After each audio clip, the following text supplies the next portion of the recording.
अस्सलाम वालेकुम। उम्मीद करता हूँ आप सब खैरियत से होंगे। आज की क्लास ब्लेंडर बिगिनर सीरीज़ इन हिंदी और उर्दू की क्लास नंबर 2 है। क्लास नंबर 1 में हमने देखा था कि हम ब्लेंडर को डाउनलोड कैसे कर सकते हैं और इंस्टॉल कैसे कर सकते हैं। आज की क्लास में हम ब्लेंडर के इंटरफेस को देखेंगे। इंटरफेस किसी भी सॉफ्टवेयर में उसके टूल्स या ऑप्शंस की ऑर्गेनाइजेशन को कहते हैं। मतलब किसी भी सॉफ्टवेयर में उसके टूल्स या ऑप्शंस कैसे ऑर्गेनाइज किए गए हैं। जैसे अभी ये ब्लेंडर है और ये ब्लेंडर का इंटरफेस है।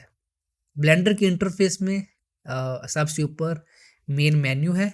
मेन मेन्यू में हमारे पास फाइल, एडिट, रेंडर, विंडो और हेल्प के ऑप्शन है। फाइल से हम कोई भी न्यू फाइल क्रिएट कर सकते हैं या जो ऑलरेडी फाइल बनी हुई है हम उसको ओपन कर सकते हैं और सेव कर सकते हैं और इधर से हम इंपोर्ट एक्सपोर्ट कर सकते हैं। उसके अलावा ये एडिट और ये एडिट के ऑप्शंस, फिर रेंडर, विंडो और हेल्प, ये हो गया मेन मेन्यू।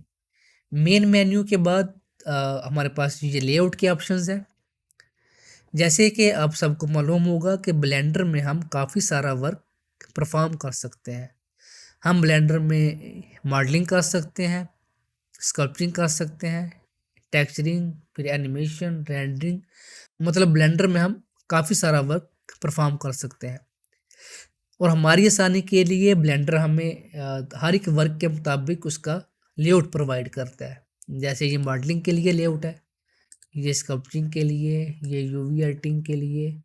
लेकिन इसका ये मतलब नहीं कि अगर हमने मॉडलिंग करनी है तो हम स्पेसिफिकली ये मॉडलिंग के लेआउट में जाएंगे तो हम तब भी मॉडलिंग कर सकते हैं। ये ऐसा नहीं है। हम ये इसी लेआउट के अंदर है कि भी सारे वर्क परफॉर्म कर सकते हैं।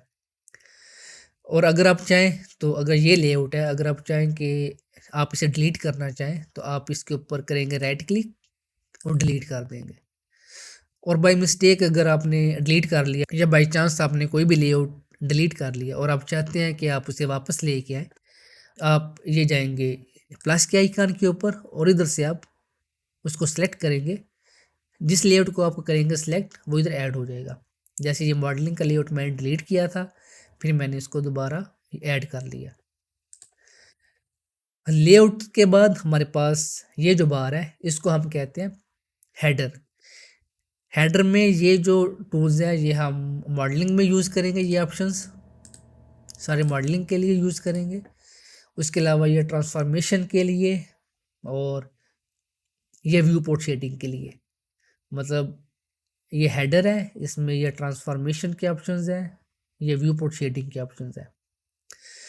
और अभी शायद आपको ये इनकी कुछ समझ ना आ रही हो, लेकिन आपने परेशान नहीं होना, क्योंकि जो आज की क्लास का जो मेन फोकस है वो जस्ट ब्लेंडर के इंटरफेस पे है। तो हम ये सारे टूल्स स्टेप बाय स्टेप सीखेंगे, लेकिन आज की क्लास में सिर्फ हम डिस्कस करेंगे ब्लेंडर के इंटरफेस को। उसके बाद जो ये एरिया है ये है 3D व्यू पोर्ट। और हमारा ज़्यादा से ज़्यादा फोकस ये 3D व्यू पोर्ट पे ही होगा, क्योंकि जो भी ऑब्जेक्ट हम क्रिएट करेंगे वो 3D व्यू पोर्ट में ही क्रिएट होगा।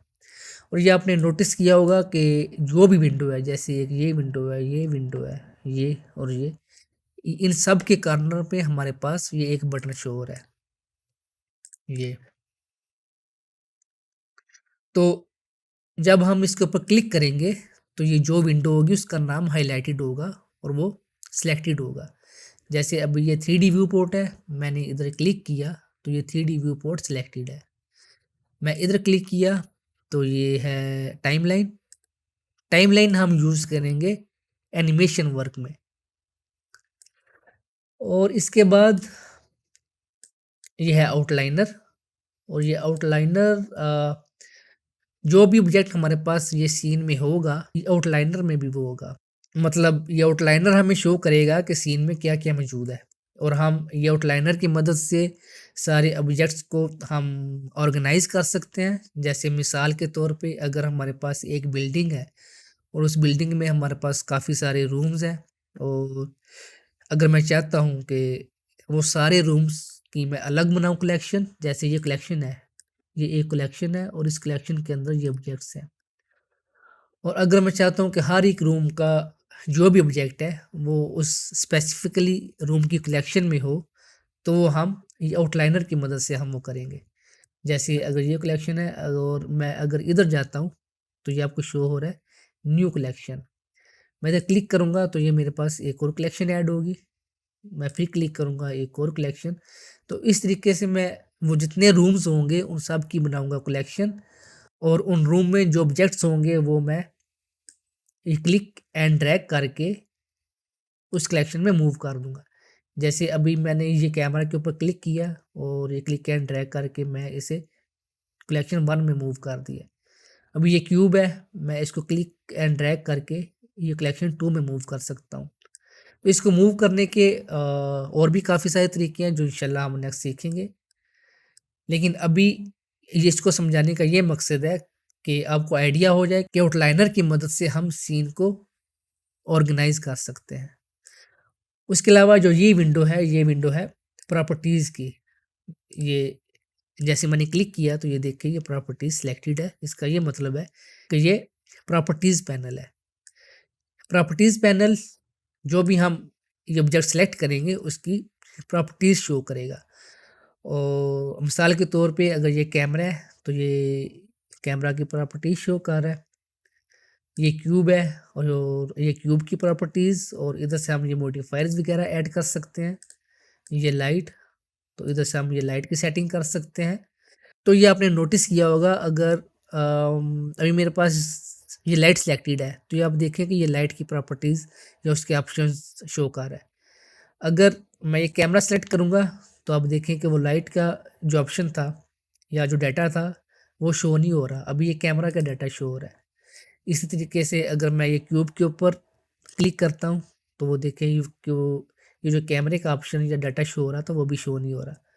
तो प्रॉपर्टीज़ हमें सिलेक्टेड ऑब्जेक्ट की जो प्रॉपर्टीज़ है वो शो कराता है और हम उसके ऊपर वर्क कर सकते हैं या उसकी प्रॉपर्टीज़ की सेटिंग कर सकते हैं। तो ये था ब्लेंडर का डिफ़ॉल्ट इंटरफ़ेस, और हम इस इंटरफ़ेस को अपनी मर्ज़ी के मुताबिक चेंज भी कर सकते हैं। और हम ऐसा भी कर सकते हैं कि हम इंटरफ़ेस एक क्रिएट करें और उसको हम सेव कर लें, ताकि जब नेक्स्ट टाइम हम ब्लेंडर को ओपन करें तो हमारे पास जो हमने इंटरफ़ेस सेव किया होगा वो इंटरफ़ेस शो होगा। वो इंशाल्लाह हम करेंगे नेक्स्ट क्लास में। और मैं उम्मीद करता हूँ कि जो आज की क्लास में मैंने आपको बताया है उसकी आपको समझ आ गई होगी। अगर किसी का कोई क्वेश्चन हुआ तो वो कमेंट सेक्शन में पूछ सकता है, इंशाल्लाह मैं उसका जवाब दूंगा। तो मिलते हैं हम नेक्स्ट क्लास में, तब तक के लिए खुदा हाफिज़ और टेक केयर।